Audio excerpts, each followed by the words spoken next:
there are certain rules, not rules, I mean, it's more of principles, okay? It should be principles.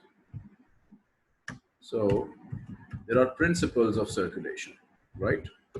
The first is blood pressure, pressure of fluid, that is the blood pressure, it decreases over distance. And this is a very simple, straightforward thing. You have studied it many times in physics. That in a perfect system, what is a perfect system? A perfect system is in which there is no energy drop, there is no energy loss, right? Now, in a perfect system, you wouldn't have any energy which is lost. So that system does not exist in real life. In real life, when you throw a fluid inside whatever tube or glass or container, it comes in touch with the walls of that container. And as soon as uh, the fluid as an entity interacts with the container's wall as an entity, there's friction in between. And the friction decreases the energy of the system.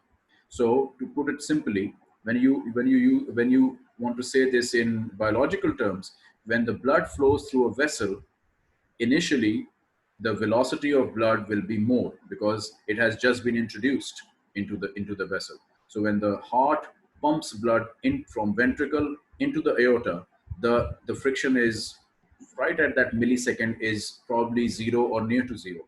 But as soon as that blood is introduced into the vessel and it goes down the pipe from the aorta, the arch, and then down the arteries, and then so on through the branches, the flow comes against the wall, and the wall has friction. They both of these entities have friction, the blood and the wall, and due to friction, blood flow and the energy that carries the blood flow, it decreases over time. So the pressure of fluid in motion decreases over time. So whenever there is motion of a fluid over over a distance, it will decrease gradually from the starting point till the end point.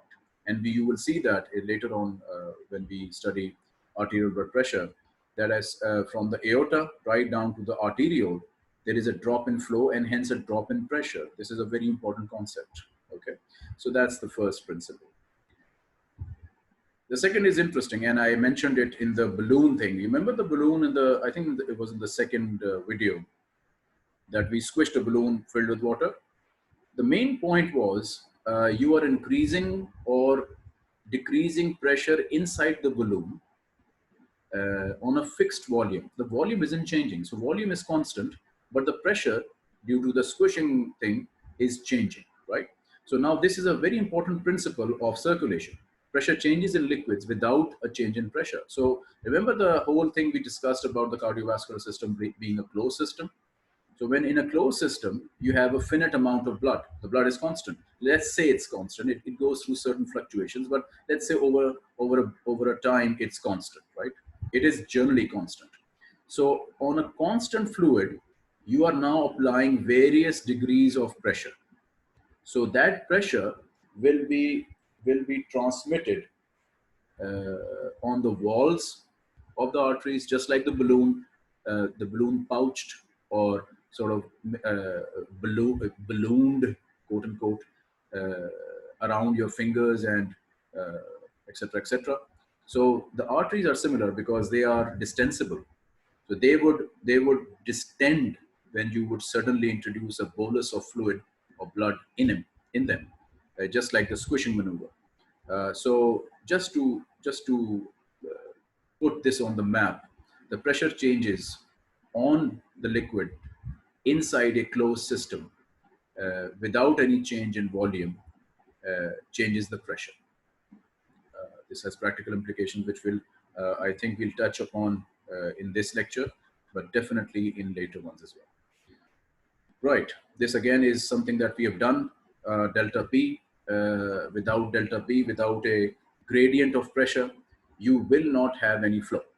So blood flows, or any fluid, or for that matter, any gas flows from higher gradient, higher pressure to lower pressure. Okay. Same is the case with circulation. The second last thing, resistance opposes flow. So you know what resistance is. resistance is it's literally the word you resist something. So if you are holding on to that rubber tube which you were using to water your lawn, as we mentioned in the first video, if you put your fingers, if you press the end of the tube with your fingers, what are you doing? You're increasing the resistance. So blood, before this constriction, blood was just flowing through that opening and onto the plants. But now you've constricted it. So what will happen when you constrict it? You're increasing the resistance to the flow of water. So same corollary can be applied on the circulation. When there is a constriction somewhere, what happens is the resistance in that area increases, blood starts to pool up behind the resistance, and there is jetting of blood beyond the resistance. This